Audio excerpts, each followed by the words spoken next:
conozcan la fe de nuestra iglesia. Y yo quisiera iniciar este momento de participación leyendo el Evangelio de San Mateo, donde Jesús dice lo siguiente, en el capítulo 5, dice: ustedes son la sal de este mundo, pero si la sal deja de estar salada, ¿cómo podrá recobrar su sabor? Ya no sirve para nada. Así que se le tira a la calle y la gente la pisotea. Ustedes son la luz de este mundo. Una ciudad en lo alto de un cerro no puede esconderse, ni se enciende una lámpara para ponerla bajo un cajón, antes bien se la pone en lo alto para que alumbre a todos los que están en la casa. Del mismo modo, procuren ustedes que su luz brille delante de la gente, para que viendo el bien que ustedes hacen, todos alaben a su Padre que está en los cielos. Palabra del Señor. Estas son palabras de Jesús. Todos somos llamados a ser sal y luz en medio de un mundo donde sabemos que existen densas tinieblas.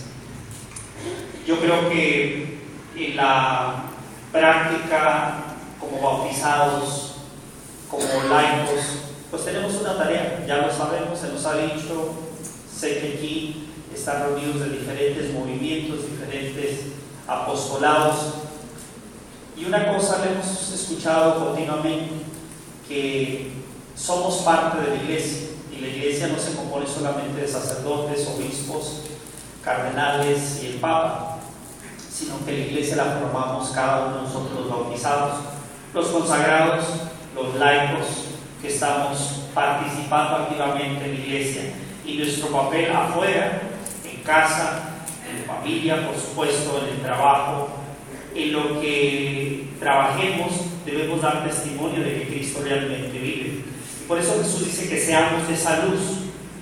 Es muy fácil ser luz dentro de los perímetros de la iglesia, pero fuera es el reto.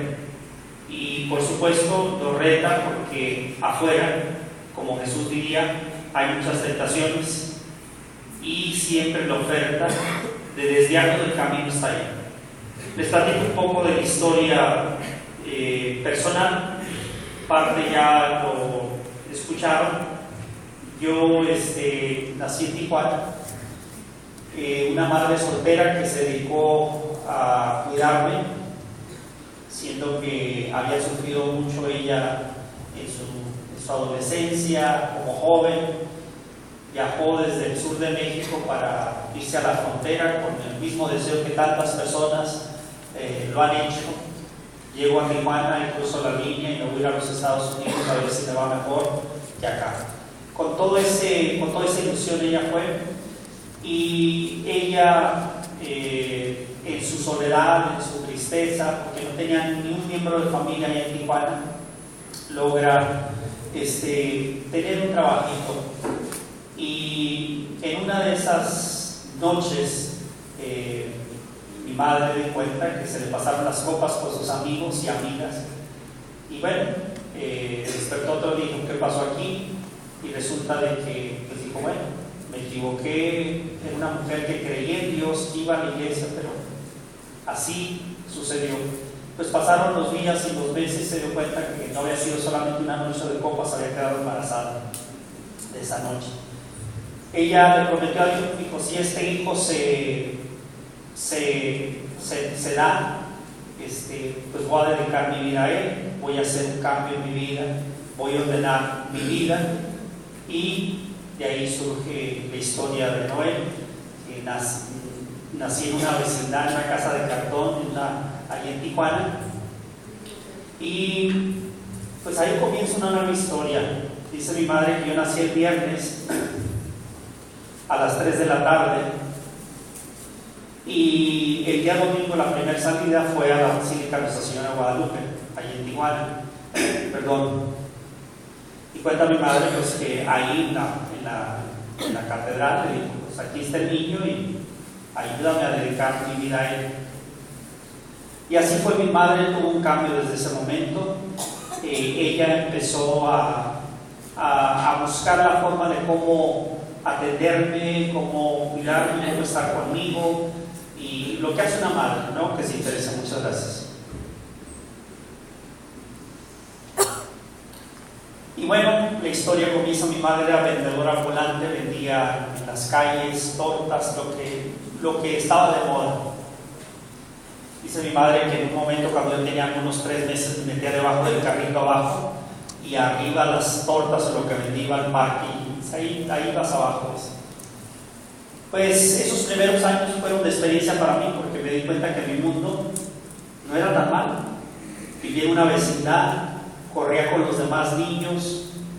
Como éramos tan pobres, yo pensé que así era todo el mundo. Y uno se da cuenta que uno quizás no tiene lo que debería de tener, o lo que otros tienen, hasta que uno se sale afuera y mira a los otros. Yo les digo que siendo niño en la vecindad me sentía rico, hasta que miré las casas de los ricos. Entonces me di cuenta y digo, quizás estamos un poco menos nosotros, pero esa es la inocencia del niño. Y yo doy gracias a Dios por toda esa experiencia, porque no lo hablo con un sentido de nostalgia, de decir, ay, pobre de mí, porque todo eso fue una escuela para mí. Yo les platico, y muchos de ustedes han oído las historias en la televisión, iba de la mano de mi madre, llegaba a un lugar donde ella estaba vendiendo y le decían, ¿y ese niño es de usted, señora? Y dice, mamá, sí, es mi hijo. Y lo decía, ¿y su papá? Y yo de niño levantaba la mirada porque quería saber quién era mi papá. Y mi mamá siempre decía, fue una aventura. Y yo le digo que yo llegué a ver que mi papá se llamaba Aventura.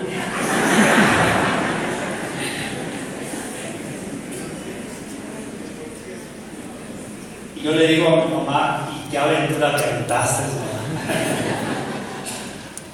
Y pues al crecer en las calles de Tijuana, haciendo todas las cosas que escucharon que hacía, pues eso fue una escuela, como lo mencioné.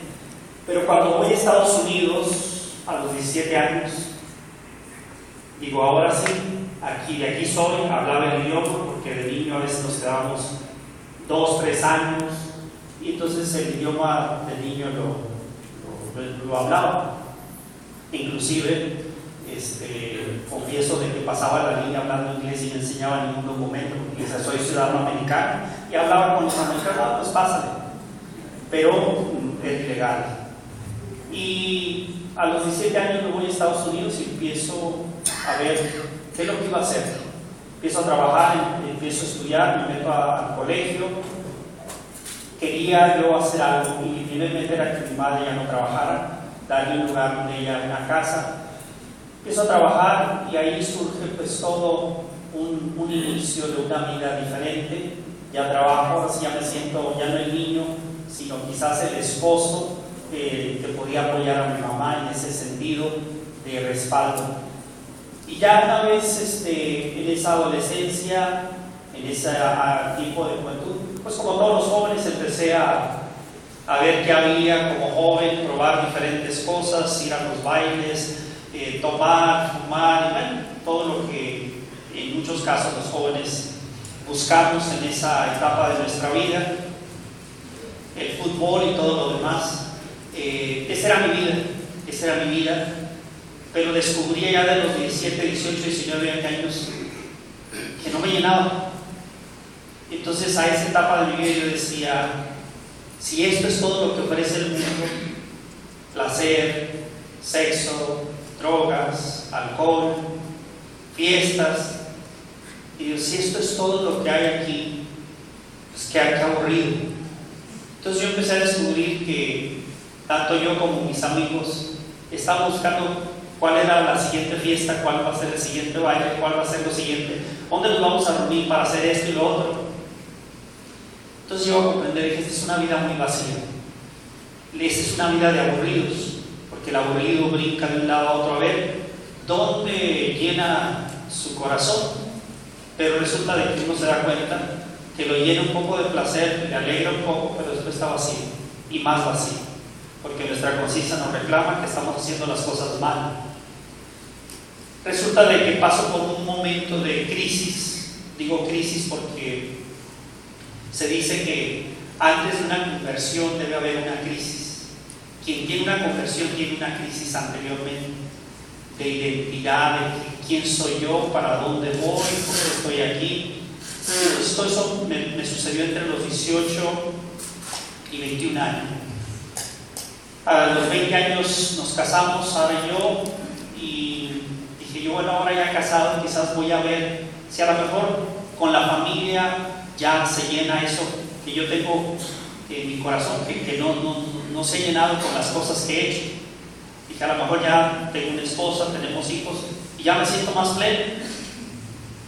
Así sucedió, muy feliz, casado, nuestro primer hijo, y todo bien, buen trabajo, me estaba yendo bien en la óptica, había sacado algunos cursos en el colegio, me iba bien como emigrante, ilegal en aquel entonces, pues me estaba viendo muy bien.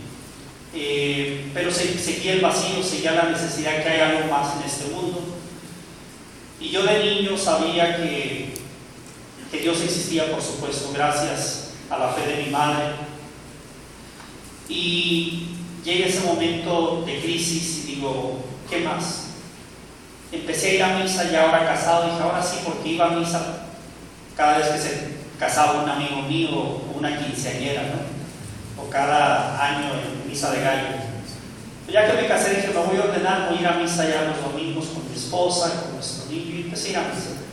Y en una de esas misas escuché a un sacerdote decir, entre semana vamos a tener estudios bíblicos, y yo quisiera invitarlos para que vengan. El padre, de nombre es un español, Santiago Merino. Yo escuché, me interesó, me gustaba cómo él compartía la homilía, y eso me tocaba cuando hablaba de la palabra de Dios, me pegaba fuerte. A mí me encantaba siempre que alguien hablaba de la Biblia, siendo joven. Me encantaba escuchar las historias de los santos, siempre me motivaban. Entonces, cuando siempre escuchaba algo de Dios, siempre algo me jalaba fuerte. Pero era un momento, y después se me olvidaba como todas las cosas. Uno a misa y sale y ya entras al punto de siempre. Y eso me sucedía, pero siempre tenía una atracción a las cosas espirituales. En esa ocasión sembró la semilla en mi corazón de la inquietud de ir a un estudio bíblico, y empecé a ir